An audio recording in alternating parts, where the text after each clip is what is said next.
আসসালামু আলাইকুম। আজকে আমরা জানবো মারিয়ানা ট্রেঞ্চ সম্পর্কে। মারিয়ানা ট্রেঞ্চ হলো প্রশান্ত মহাসাগরের গভীরতম স্থান। এর গভীরতা প্রায় 11 কিলোমিটার বা 36,000 ফিট। পৃথিবীর সর্বোচ্চ শৃঙ্গ, যার উচ্চতা 29,000 ফিট, মাউন্ট এভারেস্ট। এই মাউন্ট এভারেস্টকে যদি প্রশান্ত মহাসাগরের মারিয়ানা ট্রেঞ্চের মধ্যে রাখা হয়, তাহলে এই মাউন্ট এভারেস্ট অনায়াসে ডুবে যাবে। এবং এটা এতই গভীরতম স্থান যে এইখানে আলো কখনো পৌঁছাতে পারে না এবং চাপ অত্যন্ত বেশি। একটা পূর্ণবয়স্ক হাতির চাপের সমান চাপ প্রয়োগ করে এবং এর তাপমাত্রা হিমাঙ্গের কাছাকাছি থাকে।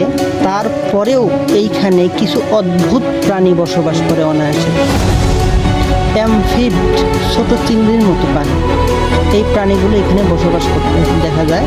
এবং ক্ষুদ্র ব্যাকটেরিয়া বা মাইক্রোব এখানে অনেক পাওয়া যায়। এবং অদ্ভুত আকৃতির জেলিফিশ ও সমুদ্র শসা উদ্ভিদগুলো এখানে পাওয়া যায়। তারপরেও এই গভীরতম স্থানে খুব কম সংখ্যক মানুষ পৌঁছেছে। 1960 সালে জ্যাক পিকার্ড ও জন ওয়ালস প্রথমবার চ্যালেঞ্জার দ্বীপে পৌঁছায় বা মারিয়ানা ট্রেঞ্চের গভীরতম স্থানে পৌঁছায়। 2012 সালে জেমস ক্যামেরুন সেখানে পৌঁছায়। এ পর্যন্ত 20 জনেরও কম মানুষ সেখানে সরাসরি গিয়েছে, যা চাঁদে যাওয়ার থেকে অনেক কম।